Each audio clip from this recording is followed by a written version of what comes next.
नमस्कार। ANN news के खास प्रोग्राम बेबाक बोल में आपका स्वागत है। मेरा नाम है विपिन बेबाक।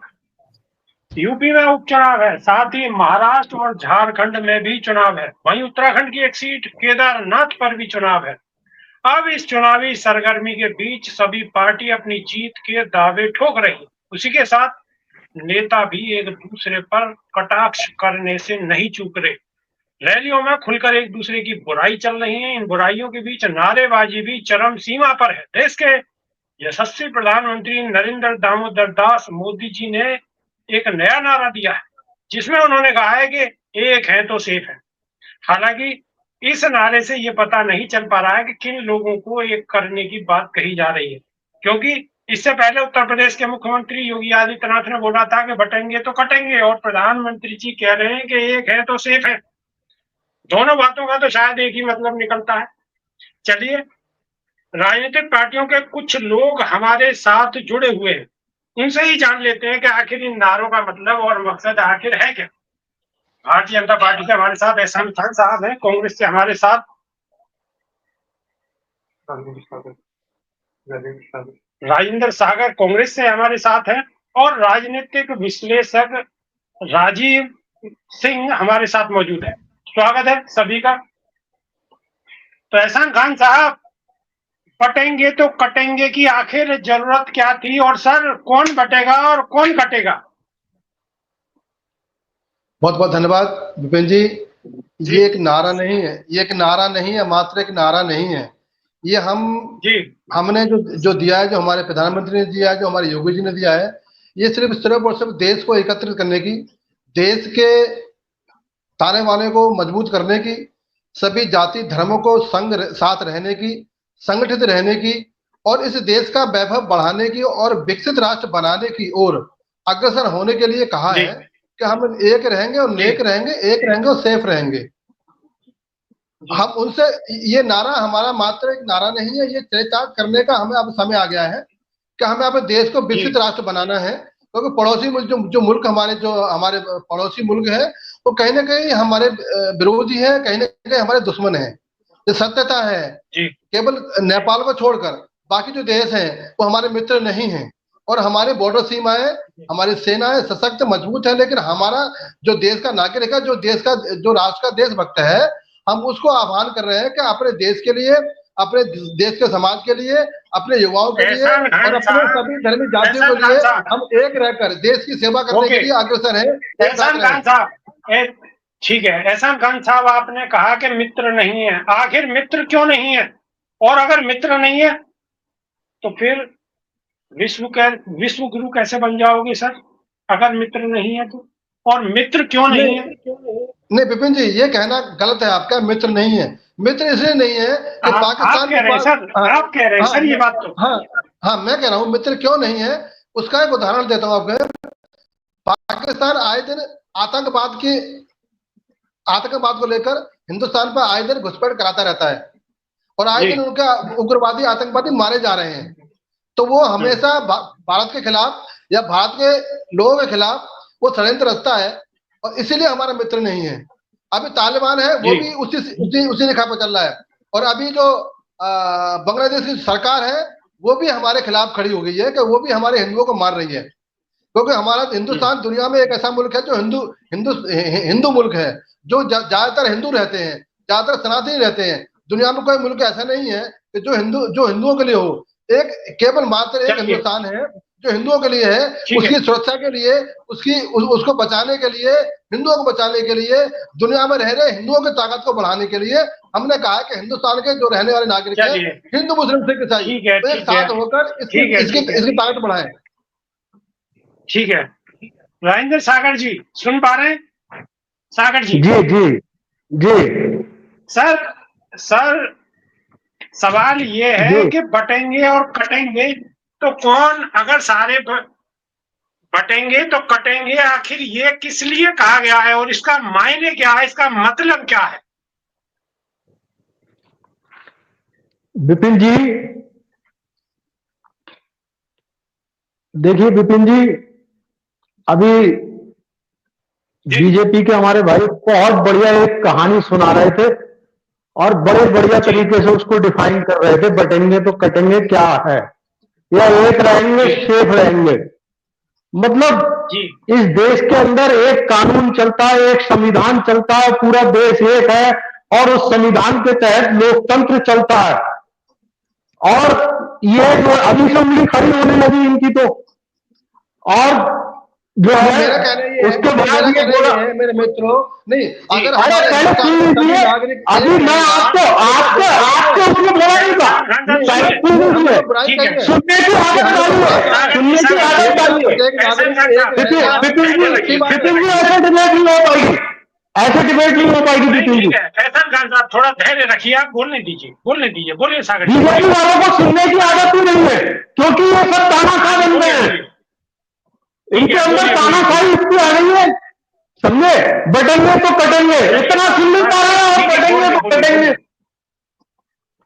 तो पूरे देश के अंदर एक संविधान चलता है, ठीक है, एक राष्ट्र है, एक नारा है कि हिंदुस्तान हमारा है, और ये लोग बटेंगे तो कटेंगे। क्या पाकिस्तान वाले यहाँ बांटने आ रहे हैं, या बांग्लादेश वाले बांटने आ रहे हैं, या पाकिस्तान वाले काटने आ रहे हैं, या बांग्लादेश वाले काटने आ रहे हैं?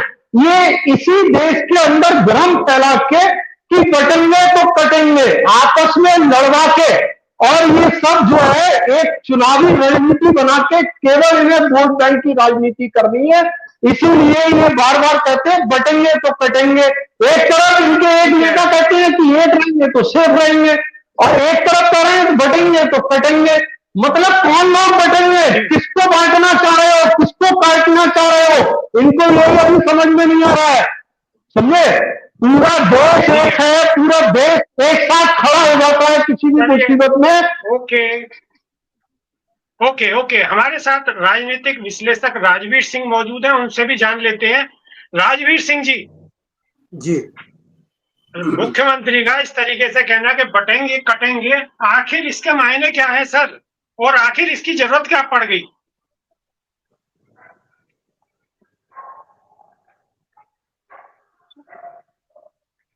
सर शायद आवाज नहीं आ पा रही आपकी। और फिर जी आवाज आ रही है मेरी? हाँ जी, बोलिए। आवाज, मैं ये कह रहा हूँ कौन बांट रहा है और हम किससे डर रहे हैं कटने के लिए, ये तो पता चले। तो ऐसा है, अच्छा सेफ है तो एक है तो सेफ है, तो कौन हमको अलग कर रहा है? सारे लोग तो सब हिंदुस्तान में पिछले कई सालों से लगातार जब से देश बना है तब से एक ही है हम लोग सब।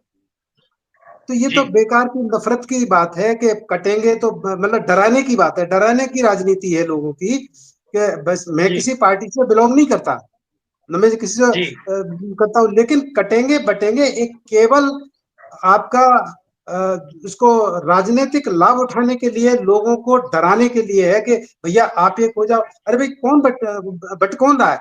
क्या हिंदू मुसलमान बट रहे हैं? सारे तो साथ साथ रह रहे हैं, हर जगह रह रहे हैं। इसमें कोई ऐसी बात ही नहीं थी जिसको कि आप कहें कि कटेंगे तो बटेंगे, तो डराने के अलावा इसमें और मुझे कुछ नहीं लगता। केवल पॉलिटिकल माइलेज लेने के लिए, ध्रुवीकरण के लिए ही ये सब कुछ किया जा रहा है, इसके अलावा और कोई मुझे नहीं लगता। राजवीर सिंह, प्रधानमंत्री का एक बयान और भी आया था कि आपकी बेटी को ले जाएंगे, मार देंगे, ये कर देंगे, वो कर देंगे।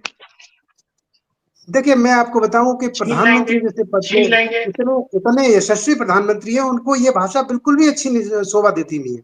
उनको कहना ही नहीं चाहिए। भैया एक बात बताइए, तो फिर सरकार क्या करेगी अगर बेटियों को ले जाएंगे तो? सरकार क्या करती है? जो भी करते हैं कि सब बाहर के भाई, हमारे दोस्त कह रहे थे कि पाकिस्तान ये करता है। पाकिस्तान क्या आपका BSF नहीं है? आपका बॉर्डर नहीं है? आपके पास बॉर्डर सिक्योरिटी फोर्स नहीं है? कैसे भेज देता है वो आपके यहाँ? क्यों नहीं इन चीजों को चेक करते? आप 11-12 साल से 10-11 साल से हैं, ये अभी तक चेक ही नहीं हो पाए कोई चीज। जी अब बताइए, अब हम लोग जवाब लेते हैं एहसान खान साहब से। बिल्कुल खान साहब क्या कहना चाहेंगे? जी मैंने दोनों को सुना, कांग्रेस के मित्रों को सुना, हमारे भाई साहब को भी सुना मैंने। अभी जब इनको एक परिवार का मुखिया होने के नाते, यही परिवार वाले होंगे, इनके दादाजी ने कहा होगा कि मेरे कितने बच्चे हैं, कितने बेटे हैं, कितनी बेटियां हैं, कितने नाती, कितने पोते हैं, बेटा एक रहे और घर की ताकत बढ़ाओ। तो ये बुरी बात है क्या? दादाजी ने गलत काम किया क्या? दादाजी ने गलत कर दिया। ऐसे गांव का प्रधान है, गांव का प्रधान कहता है कभी हम सब एक होकर अपने गांव की रक्षा करें, सुरक्षा करें, स्वच्छ बने। क्या गांव का प्रधान ठीक नहीं कह रहा? तो ऐसे ही देश के मुखिया ने कहा है, ऐसे प्रदेश के मुखिया ने कहा है कि जातिवादी तो ये आप ना एक परिवार चला रहे हैं और ना एक गांव चला रहे हैं, आप पूरे देश चला रहे हैं, आप पूरा देश चला रहे हैं, एक गांव और एक परिवार नहीं चला रहे हैं, आप पूरा देश चला रहे हैं। और देश को हमेशा विदेशी लोगों से खतरा होता है। आपके नेता कहते थे कि हम सुरक्षित हाथों में, देश सुरक्षित हाथों में, कहां चला गया वो नारा? अरे ऐसे नारे देते हो कि देश को बांटोगे, काटोगे, आपस में लड़ाओगे, वोटों की राजनीति करोगे, इसके अलावा और क्या करोगे? बताइए। हमारे देश के माननीय प्रधानमंत्री जी कहां बांग्लादेश की सीमा रही और कहां झारखंड रहा, और कहते हैं वहां से घुसपैठिए आके 11 साल से ये सरकार चला रहे हैं और कह रहे हैं हमारे वो वहां से घुसपैठिए आके आपकी बेटियों को ले जाएगा। अरे देश आपके सुरक्षित हाथों में था, आपने कहा हमारे सुरक्षित हाथों में देश है, आप इस देश को संभाल नहीं पा रहे हैं। बताइए, अब कह रहे हैं हमारी बेटियां ले जाएंगे। अरे नालक है कि शर्म आनी चाहिए आपको? बताइए कि इस तरीके की भाषा का इस्तेमाल कर रहे हैं, हमारे देश की बेटी को ही ले जाएगा। मेरा पड़ जाता है, जो सुनेगा उसका खून चल जाएगा कि हमारे देश की बेटी को कोई ले जाएगा। और हमारे प्रधानमंत्री कह रहे हैं हमारी देश की बेटियों को छीन के ले जाएंगे, तुम्हारी माटी छीन के ले जाएंगे, तुम्हारी जमीन छीन के ले जाएंगे, तुम्हारी रोटी छीन के ले जाएंगे। अरे क्या इसी दिन देखने के लिए सरकार इस देश की जनता ने चुनी थी, या बांटने काटने के लिए चुनी थी? क्या बात करते हो आप एहसान साहब? चलिए चलिए, ठीक है ठीक है ठीक है ठीक है ठीक है। एहसान खान साहब, पहले भारतीय जनता पार्टी का नारा था वासुदेव कुटुंबकम, यानी कि सारा संसार अपना परिवार है, था सर पहले। और अब आप नई बात बता रहे हैं सर। एहसान खान साहब, मैं बोलूं? जी बोलिए। बिल्कुल ठीक है। मैं चाहूंगा, मैं नहीं बोला तो मेरे बीच में कोई नहीं बोलेगा। हाँ बिल्कुल बिल्कुल, कोई नहीं बोलेगा। वासुदेव कुटुंब ये नारा, ये सनातन का नारा है, ये सनातन धर्म का नारा है, और कृष्ण जी ने इसको चर्चार्थ किया है। उनके जमाने में भी राक्षस थे, राम के जमाने में भी राक्षस थे। तो ये जो राक्षसों लड़ना हमारा जो काम है, ये हम तो लड़ते रहेंगे, परंतु कांग्रेस किसका समर्थन करेगी? उन जिहादियों का, अफजल गुरु का समर्थन करने वालों का, देश के टुकड़े करने वालों का, या फिर उनका कि जो बेटी के हाथ में से रोटी छीनते हैं, जो बेटियों को नरसंहार करते हैं कश्मीर में। अरे यही सोच है आपकी, यही सोच कर करके आप इस देश की बांटना चाहते हैं, यही सोच है आपकी, आपकी यही सोच है, आपकी यही सोच है। मैं नहीं बोला था, मुझे बोलने दो। सुन ले थोड़ा सा। हाँ ठीक है, बोलिए। गलत बात मत बोलो। उन बेटियों का दर्द कहाँ है? 70 जो 1990 में हुआ था, कांग्रेस के लोगों ने क्या किया था वो भी छोड़ दो। सन 84 में सिखों को क्या गलती थी उन बेटियों की, उन माओ की, उन बहनों की? दिल्ली में आपको सत्ता में हो गए सर, बात उसकी नहीं है, बात उसकी नहीं है, कांग्रेस पे फोड़ रहे हैं। नहीं, बात उसकी नहीं है। अगर कांग्रेस कहेगी हमारे को तो हम उसका इतिहास बताएंगे कि 70 वर्षों का इतिहास कांग्रेस का क्या रहा है, क्या दिया है कांग्रेस ने इस देश को। इस देश को दंगे दिए, इस देश को सिखों का नरसंहार कराया, इस देश में हिंदू मुस्लिम राइट कराए, इस देश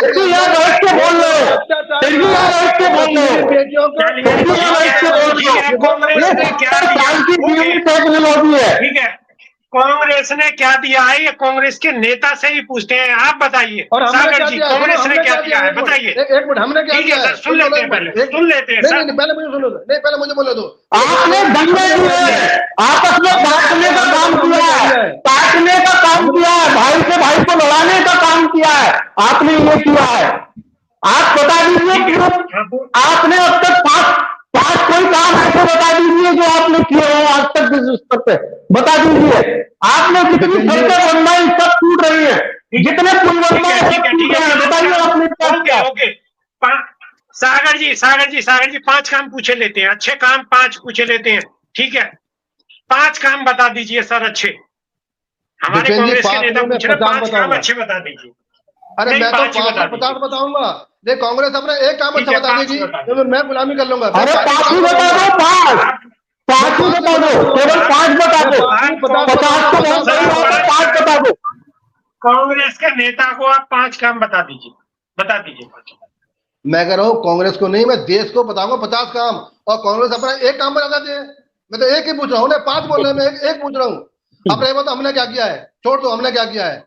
वैसे अभी चुनाव कांग्रेस ने तो एक काम दे रखा है आपको, मैं बता रहा हूँ आपको चर्चा फिर भी कांग्रेस से करनी पड़ेगी। ये काम कांग्रेस ने ही दे रखा है, ये काम नहीं, कांग्रेस ने नहीं दे रखा। कांग्रेस की जो कुरीतियां हैं इनका प्रधानमंत्री बनाया, एक चाय वाले को प्रधानमंत्री बनाया, कांग्रेस ने ऐसा संविधान दिया, ये कांग्रेस की देन है।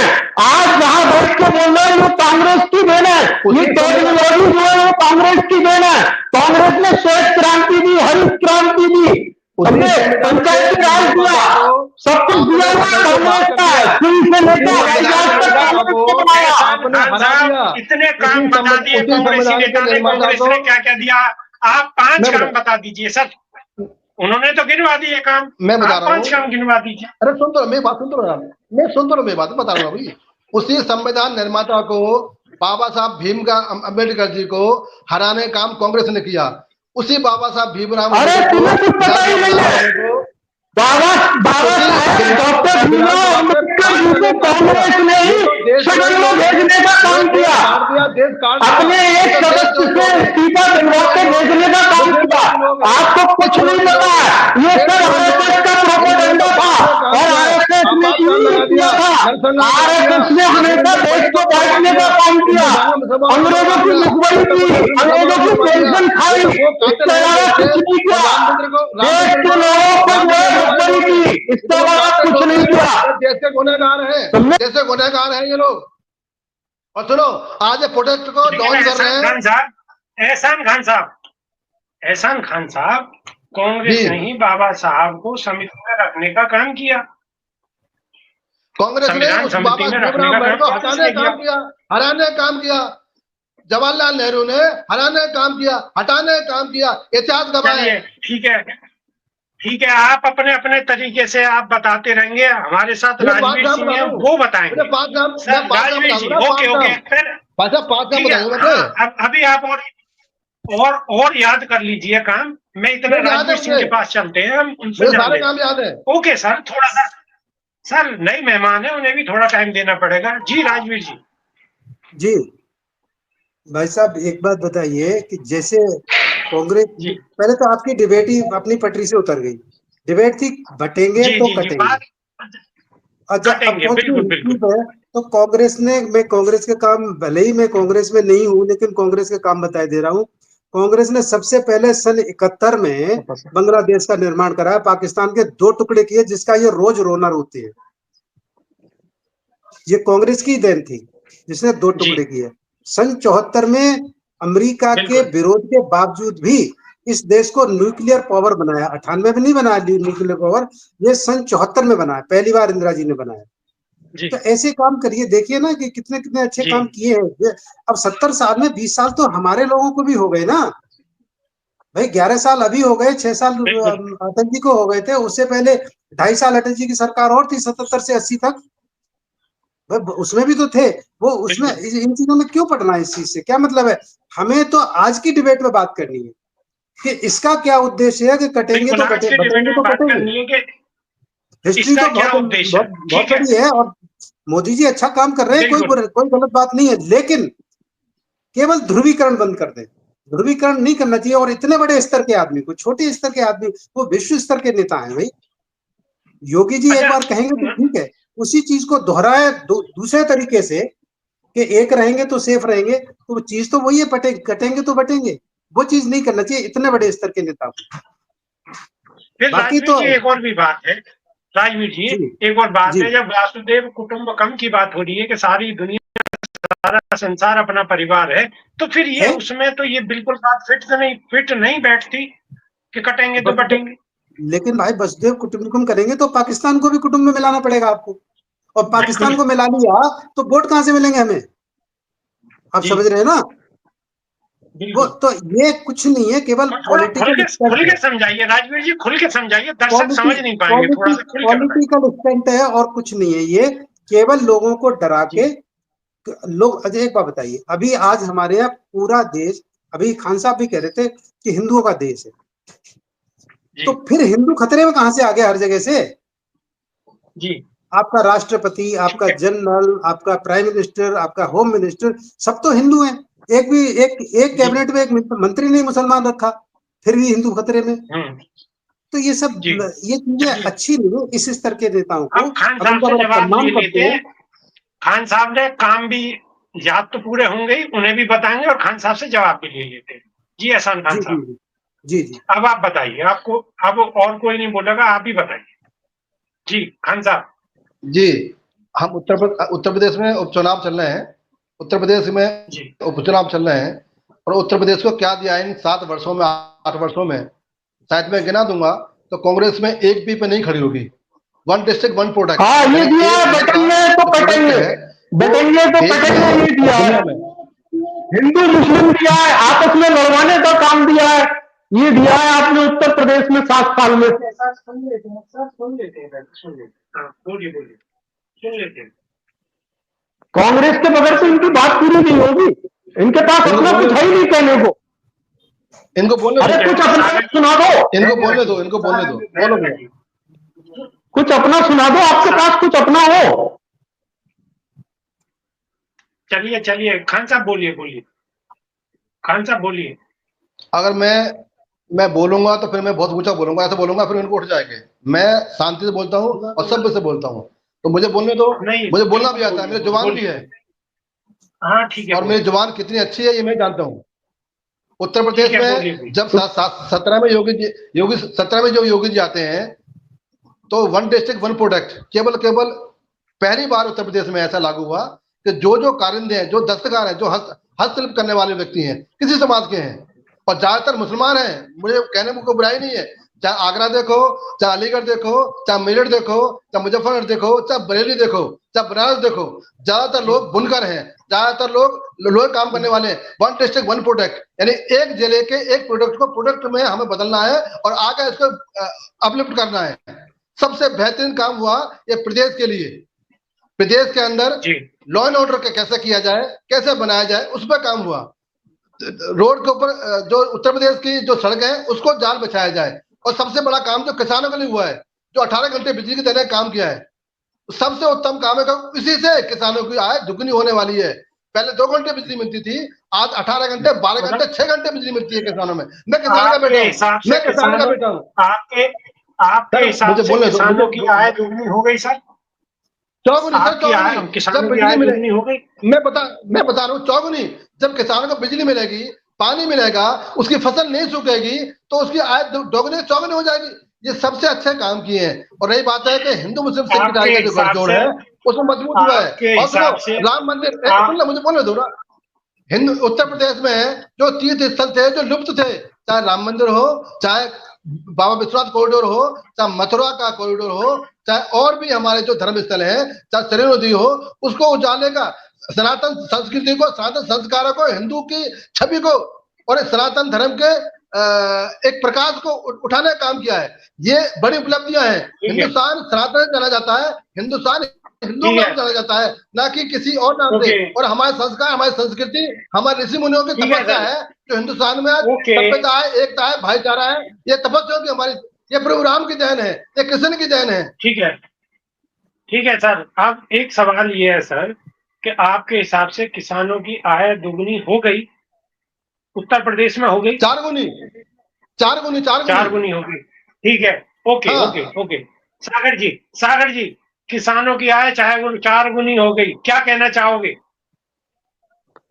देखिए विपिन जी, अभी ये कह रहे थे वासुदेव कुटुंब के लिए कि ये एक नारा है, जबकि ये भगवान कृष्ण का दिया हुआ स्लोगन है, जिनको इष्ट देव, आराध्य देव के रूप में इस देश में पूजा जाता है। और ये कह रहे हैं वो नारा है, क्योंकि इन लोगों का काम है नारा देना कि बटेंगे कटेंगे, एक रहोगे, मैंने मना किया है। पहले सुन लीजिए,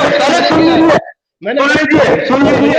आपने कहा था, आपने कहा, पहले सुन लीजिए।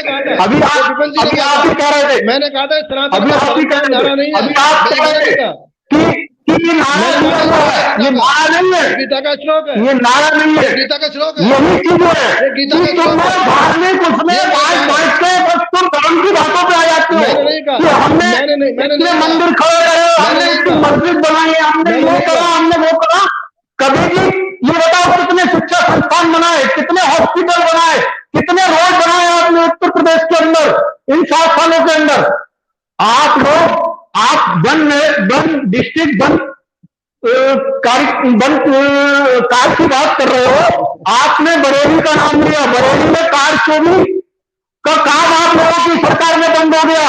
बरेली में सुरमे का काम आपकी सरकार में बंद हो गया। बरेली में फर्नीचर का काम आपकी सरकार में बंद हो गया। मुरादाबाद में पीतल का काम आपकी सरकार में बंद हो गया। बनारस में साड़ी का काम आपकी सरकार में बंद हो गया। फिरोजाबाद में चूड़ी का काम आपकी सरकार में जो है लटका हुआ है। समझे? अब जाने कितने लोग बेरोजगार हो गए, और आप कह रहे किसानों की आय हमने चौगुनी कर दी। अगर आय आपने चौगुनी कर दी, वो इतना किसान खुश हो गया है कि वो खेत में आज फांसी लगा के मर रहा है। समझे? ये काम आप लोगों ने किया है। उसको जो था उससे वो भी छीन लिया आपने किसानों से। आज किसानों के ऊपर इतने मुकदमे लिखे जा रहे हैं।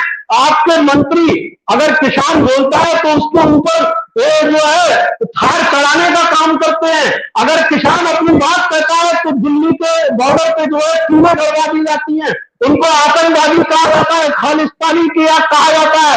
ये सब आपकी सरकार करती है, और आपकी सरकार ने बांटने का ही काम किया है और काटने का काम किया है। समझे? इसीलिए आप लोगों को इसके अलावा वोट की राजनीति करने के अलावा कुछ नहीं है। इससे पहले देश इतना अच्छा चल रहा था, प्रदेश इतना अच्छा चल रहा, लेकिन आप लोगों ने जो है हिंदू मुस्लिम धर्मों में जातियों में बांटने का काम आपने किया है। समझे? आदरणीय राहुल गांधी जी ने अभी झारखंड में कहा है कि हम आरक्षण को 50% से ऊपर कर देंगे, जिसका जितना हिस्सा है उसको उतना हिस्सा देंगे। और ये लाल किताब की बात करते हैं, जिस लाल किताब को प्रधानमंत्री जी राष्ट्रपति जी के हाथ में सौंपते हैं। क्या फिर वो लाल किताब नक्सीली थी? आज उसको नक्सीली बता रहे हो, उस संविधान को नक्सीली बता रहे हो। बाबा साहब के संविधान का अपमान करते हो आप लोग। समझे? उसी संविधान की बदौलत आप इस देश को जो है एक माला में पिरोया गया है, एक सूत्र में पिरोया गया है। आप उसे तोड़ने का काम कर रहे हो, संविधान को जो है तोड़कर उसको तोड़ने का काम कर रहे हो देश को। ठीक है, ठीक है, विपिन जी, ठीक है, विपिन जी मेरा बोलना बनता है। खान साहब क्या विपिन जी मेरा बोलना बनता है, मैं कुछ नहीं बोला। हाँ बोलिए बोलिए। हाँ, एक मंदबुद्धि बालक को 14 में प्रोडक्ट किया, फेल हो गया। एक मंदबुद्धि बालक को 22 में प्रोडक्ट किया, फेल हो गया। एक मंदबुद्धि बालक को 19 में प्रोडक्ट किया, फेल हो गया। एक मंदबुद्धि को 24 में प्रोडक्ट किया, फेल हो गया। एक मंदबुद्धि बालक को 4 साल बाद फेल हो रहा है। एक मंदबुद्धि बालक को जो 4 साल बाद फेल हो रहा है। मंदबुद्धि बालक 4 साल बाद फेल हो रहा है। मंदबुद्धि बालक को 4 साल बाद फेल हो रहा है। अरे तुम लोगों को शर्म आनी चाहिए। झूठा मंदबुद्धि बालक 4 साल बाद फेल हो रहा है। आप लोगों ने प्रधानमंत्री दिया, 4 साल बाद फेल हो रहा है। झूठ मंदबुद्धि बालक 4 साल बाद फेल हो रहा है, तब भी प्रयास कर रहे हैं। मंदबुद्धि बालक 4 साल बाद फेल हो रहा है, तब भी प्रयास कर रहे हैं। मंदबुद्धि बालक 4 बुद्धि में फेल हो रहा है, प्रयास कर रहे हैं। मंदबुद्धि बालक को 4 साल बाद प्रोडक्ट किया हुआ है, तब फेल हो रहा है। मंदबुद्धि बालक मंदबुद्धि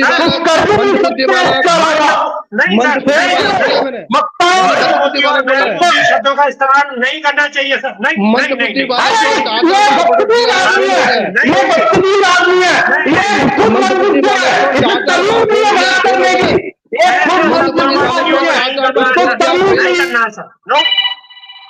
ऐसे प्रयोग नहीं करना सर, ऐसे शब्दों का प्रयोग नहीं करना। राजवीर सिंह जी भाई साहब, हमारे जो बीजेपी के नेता हैं एसआर खान साहब, उनका कहना है कि किसानों की आय तो चौगुनी हो गई और किसानों की तो बल्ले बल्ले अब बिल्कुल आराम में, मर्सिडीज में घूम रहे हैं किसान।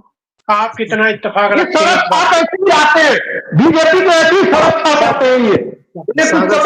ठीक है, ओके ओके ओके, इंतजार करिए। ठीक है, ठीक है सागर जी शांत रहे। ठीक है, शांत रहिए, शांत रहिए सागर जी, शांत रहिए जी। बोलिए बोलिए। ये है कि खान साहब ने राम मंदिर का, कृष्ण का, इनका सबका जिक्र किया।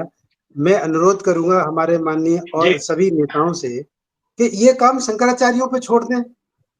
अब राजनीतिक लोग जब मंदिर और मस्जिद और मंदिर का निर्माण करने, मस्जिद की तो बात ही छोड़ दी, मस्जिद तो तोड़वा रहे हैं, तो बनवा नहीं रहे, तो कम से कम ये हमारे धर्म गुरुओं पे छोड़ दें, शंकराचार्यों पे छोड़ दें। रही बात, मैं खुद किसान हूँ और किसान की दर्द क्या है मुझे पता है, आप लोग किसान हैं पता नहीं, मुझे नहीं मालूम, लेकिन किसानों की स्थिति खराब है। योगी जी ने एक काम अच्छा किया है कि हम लोगों को जो पानी की बिजली थी, पानी के लिए जो बिजली थी उस पर सब्सिडी दी है उन्होंने, और कुछ फ्री भी किया है, अच्छी बात है। और लाइट भी ठीक रही है, गर्मियों में थोड़ी दिक्कत थी लेकिन अब लाइट सही है, तो वो तो सही है। लेकिन किसान की आय दोगुनी हो गई, ये तो बिल्कुल ही, चारगुनी तो बिल्कुल ही गलत है। खान साहब थोड़ा सा हम आपसे अनुरोध करेंगे, इसको थोड़ा सुधार लीजिए। किसान तो परेशान है और उसमें थोड़ा सा इनको ध्यान देना चाहिए। एक तो एमआरपी, एक तो एमएसपी पे ध्यान देना चाहिए। एमएसपी बहुत आवश्यक है। ओके सर, पूरा होने दीजिए, पूरा होने दीजिए। एमएसपी बहुत आवश्यक है और एमएसपी से ही किसान की, और एमएसपी भी उसके हिसाब से, लागत के हिसाब से, क्योंकि हर चीज पे अब व्यापारी आदमी एमआरपी पे बेचता है, क्या हम एमएसपी पे भी नहीं बेच सकते? जल्दी पूरा कीजिए सर, ये सारी जल्दी बात पूरा कीजिए। मैं बता रहा हूँ, किसान की आय तो, किसान तो सफर कर रहा है, दुगनी तो छोड़ो, उसकी अपनी अपनी लागत निकलना मुश्किल पड़ रही है। मैं खुद अभी, मैं किसान हूँ, अभी मेरी मक्का कुछ नहीं हुआ, मक्का सारी हमारी सांड खा गए, मक्का बाजरा में गायों ने, सांडों ने खा लिया, क्या करे बताइए? तो किसान ये जानवरों का इंतजाम करना बहुत आवश्यक है, इस पे सरकार को ध्यान देना चाहिए। जो अच्छी बात है, उन्होंने बिजली की व्यवस्था की, ये अच्छी बात है, करेंगे।